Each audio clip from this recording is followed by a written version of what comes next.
Vamos em frente, então, falar sobre um assunto que movimentou bastante as redes sociais nessa última semana. Aliás, semana que está terminando com mais esse caso muito triste, grave, de racismo registrado nos Estados Unidos. Vou pedir até a participação dos nossos ouvintes para a gente falar, para a gente conversar sobre esse assunto importante que é racismo estrutural, porque esse caso especificamente envolve uma bailarina brasileira, a Ingrid Silva, que é uma das figuras mais importantes do balé mundial, a primeira brasileira a entrar para o Dance Theatre of Harlem, em Nova York, companhia super reconhecida. Ela também é autora do livro A Sapatilha que Mudou Meu Mundo, que fala sobre a importância da diversidade na dança também.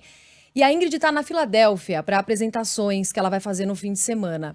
Ela conversou com a gente no intervalo dos ensaios dessa apresentação para contar exatamente o que aconteceu na última segunda-feira, quando ela já estava na Filadélfia, passeando com a filha, a pequenininha Laura, e o marido em um dos principais parques da cidade. O que aconteceu foi que ela acabou sendo abordada por um homem americano que ouviu a família falando português. Ele tinha visitado o Brasil recentemente e, inicialmente, pegou e falou: "Ah, estão falando português?" E ela começou a conversar com esse homem.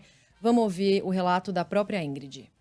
Ele mencionou assim: "Ah, você fala português?" Eu falei: falo português".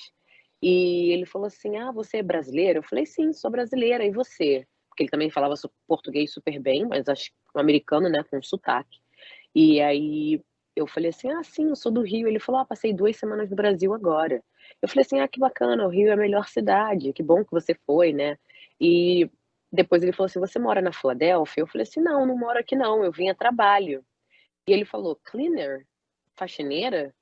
Eu falei assim: "Faxineira? Não, sou bailarina clássica". E aí ele ficou surpreso, ele falou: "Uau!". E aí a minha filha começou a correr, e criança corre pra tudo quanto é lado, meu marido já estava um pouco mais à frente, não se deu conta do que estava acontecendo. Caramba, que dureza. Ela mora há 14 anos, né, nos Estados Sim. Unidos e ela contou nessa entrevista pra Roberta Russo que ficou, chocada, sem reação nessa fala racista, né, por causa da abordagem inicial desse homem e também pelas outras experiências que ela já teve aqui no Brasil e também nos Estados Unidos com racismo. E eu fiquei com aquilo na cabeça e falei: "Gente, que estranho", levei um choque.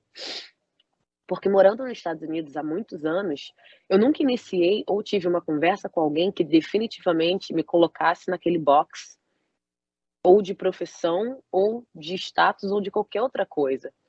Eu achei muito estranho, porque geralmente as pessoas perguntam: "Ah, mas o que você faz? Você veio a trabalho?". E você simplesmente assumir, né, que eu vinha para limpar ou trabalhar como faxineira, que é uma profissão muito digna, eu achei bem estranho. Eu achei que se fosse uma mulher branca, obviamente ele não falaria isso. Então eu acho que foi, uma macro, né, a gente nem fala microagressão, mas uma macroagressão do racismo estrutural que nos assombra todos os dias.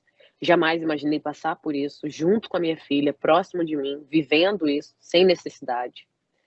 Depois de tanto que a gente acha que a gente evoluiu, parece que isso foi um balde de água fria, né. E quando você meio que dá aquele passo para trás e fala: "Meu Deus, como assim?".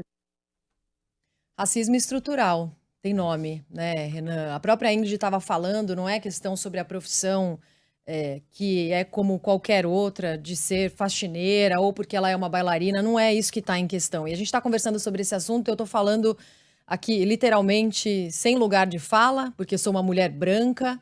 Falei isso para a Ingrid também, e até conversando com ela sobre esse racismo estrutural e sobre essa situação, perguntei, né, já que essa situação é tão frequente, como é que a gente pode fazer para tentar educar, mudar a sociedade ou fazer com que um novo pensamento surja, uma semente nas pessoas? E ela respondeu.